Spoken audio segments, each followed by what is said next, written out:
Halo semuanya guys, jumpa lagi dengan saya Edi. Pada kali ini saya akan menceritakan sebuah film yang sedikit memeras psikologi ketika saya menontonnya. Dan parahnya lagi, ternyata film ini terinspirasi oleh kisah nyata, yaitu tentang penyakapan dan pembunuhan yang menimpa seorang wanita yang bernama Sylvia Mary Lankens, atau biasa dipanggil Meg.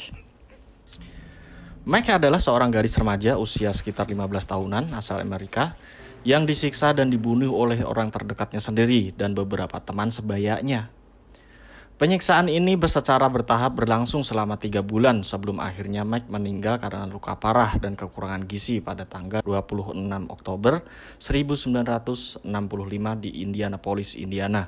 Meg diperlakukan secara keji, dilecehkan secara seksual, dipukuli, kelaparan, dan dehidrasi parah oleh para penyiksanya. Otopsinya menunjukkan terdapat 150 luka di sekujur tubuhnya, termasuk beberapa luka bakar, bekas luka melepuh, dan kulit yang terkikis. Penyiksaan dan pembunuhan Meg atau Sylvia M. Lankens secara luas dianggap oleh warga Indiana sebagai kejahatan terburuk yang pernah dilakukan di negara bagian mereka dan dinyatakan oleh Departemen Kepolisian Indianapolis sebagai kasus paling sadis yang pernah ada selama 35 tahun terakhir.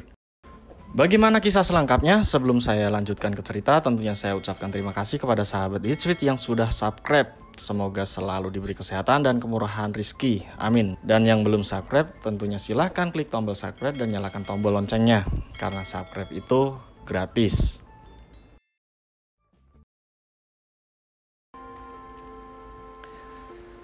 Cerita dimulai dari pertemuan David dengan Max di sebuah sungai. Ini adalah pertama kalinya David bertemu dengan Meg. Mereka berkenalan dan saling bertukar cerita. Di sana diketahui Meg ternyata baru saja mengalami kecelakaan dan membuat kedua orang tuanya meninggal. Beruntungnya Meg dan adik perempuannya yang bernama Susan berhasil selamat dari kecelakaan tersebut, meskipun adiknya mengalami cedera di kakinya yang membuatnya harus menggunakan alat bantu untuk bisa berjalan. Kini ia tinggal dan diasuh oleh bibinya bernama Ruth, di mana Ruth sendiri memiliki 3 anak laki-laki yang usianya tak jauh berbeda dari Max. Rupanya hal itu menjawab pertanyaan David bahwa Max ternyata bertetangga dengannya.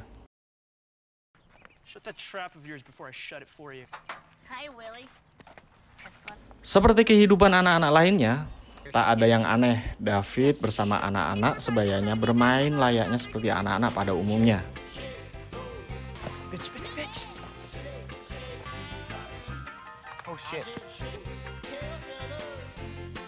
Di sisi lain, ternyata bibi Ruth memiliki kebiasaan dan cara mendidik anak yang buruk. Ia menawarkan rokok, bahkan ia juga memberikan minuman beralkohol kepada anak-anak yang bermain ke rumahnya.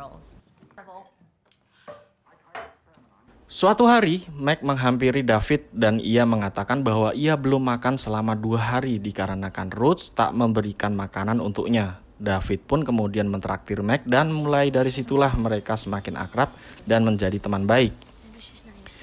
Meg bercerita soal bibinya yang ternyata bersikap kurang baik terhadapnya dan selalu menganggapnya orang yang tak berguna.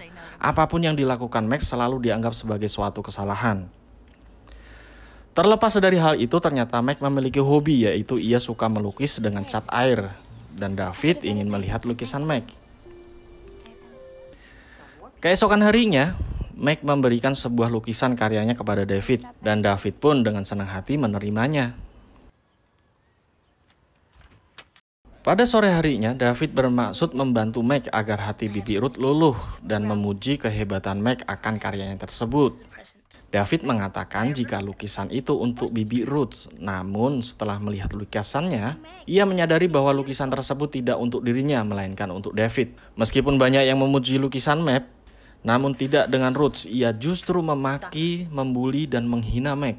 Ia mengatakan kalau Meg adalah wanita murahan karena menghabiskan waktunya untuk memikirkan lelaki dan menggambarnya.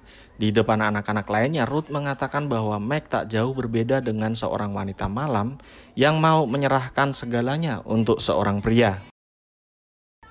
Suatu hari, ketiga anak bibi Ruth sedang menggelitik dan menggoda Meg. Salah satu dari mereka menyentuh payudara Meg sehingga ia refleks mendorong dan menampar anak tersebut dan Meg pun beranjak pergi meninggalkan kamar itu.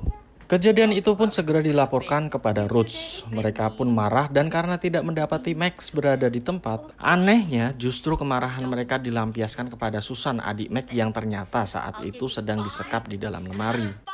Mendengar keributan dan teringat akan adiknya, Meg pun kembali datang dan Meg hanya bisa menangis melihat Susan dipukuli oleh Rhodes karena ia dipegangi oleh anak-anak Rhodes sehingga ia tak bisa berbuat apa-apa.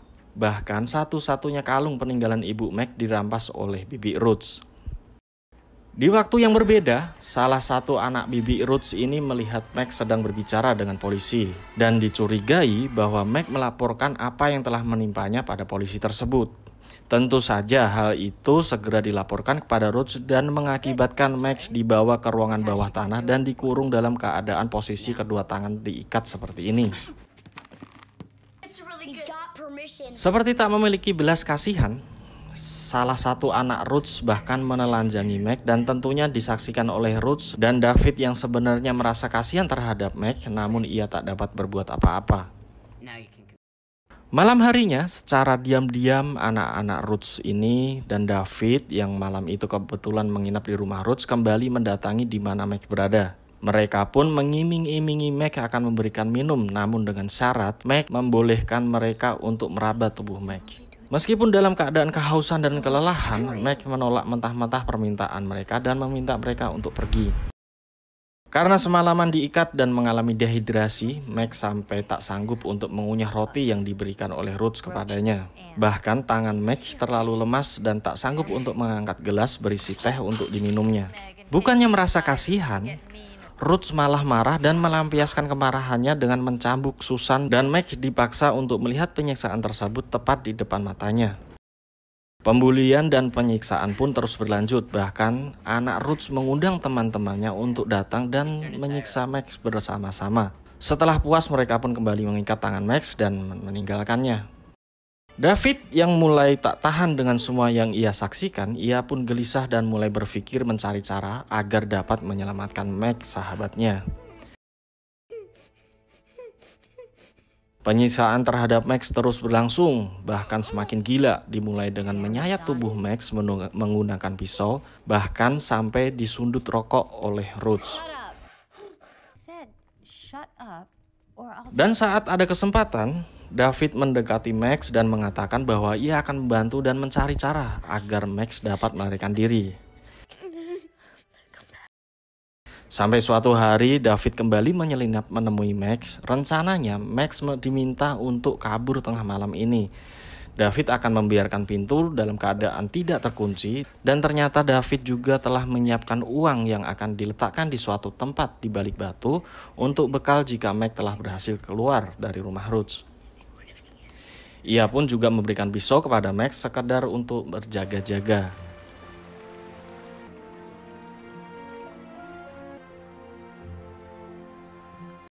Malam harinya tentu saja David was-was akan Max karena malam inilah saat dimana Max harus melarikan diri. Pagi harinya David memeriksa uang yang sebelumnya diletakkan di balik batu. Rupanya uang itu masih ada, yang secara tidak langsung itu artinya Max tidak berhasil kabur. David pun kembali ke rumah Rhodes dan benar saja ia melihat Max masih di sana dan sedang disetubuhi oleh salah satu anak Rhodes yang paling besar dan disaksikan oleh anak-anak lainnya.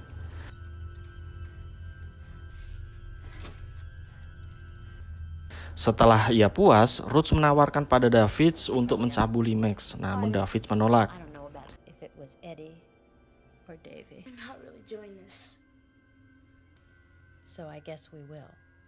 Apa yang menimpa dan dialami oleh Max ternyata tidak membuat Rhodes puas dan menyudahi siksaannya. Justru ia semakin gila dengan memanaskan jepit rambut dan menggoreskannya di perut Max.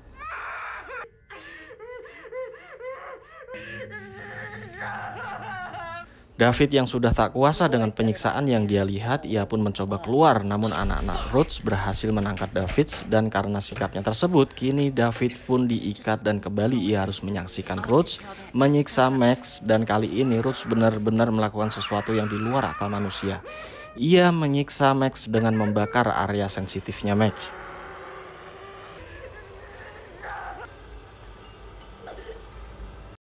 Setelah beberapa saat, David pun tersadar ia menemui Max dan Susan. Dan dari keterangan Susan, ternyata Max semalam sudah berusaha untuk kabur. Namun karena Max ingin menyelamatkan adiknya, ia ketahuan oleh Rhodes dan hal itulah yang membuat Rhodes murka.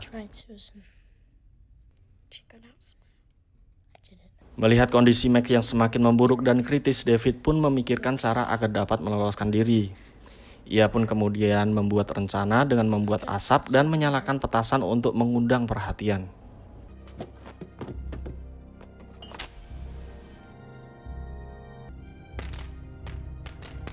Jebakan itu pun ternyata berhasil.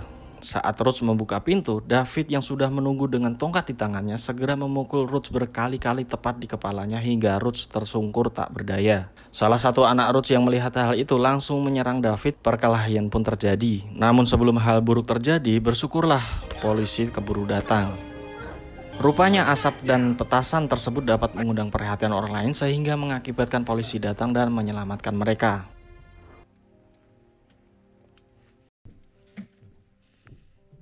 Penyiksaan yang dilakukan terhadap Max sungguh kejam, tak hanya menyiksa secara verbal namun juga fisik Max. Max yang sudah dalam keadaan sekarat, ia pun meminta agar David mengambilkan kalung milik ibunya yang dirampas oleh Rhodes.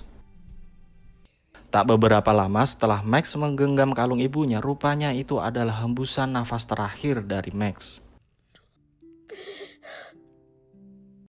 Kejadian yang dialami oleh Max tersebut terngiang sampai David tumbuh dewasa dan menua. David masih sering kali mendatangi tempat di mana pertama kali ia bertemu dengan Max.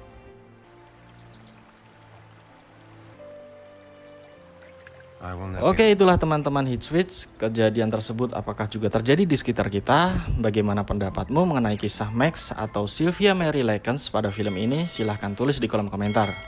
Jika ada film yang ingin saya review, silahkan komentar atau DM di Instagram saya. Jika menurut kalian cerita ini seru, membuka wawasan baru dan bikin greget, silahkan komentar, like, share, dan subscribe tentunya. Saya Edi undur diri dan see you.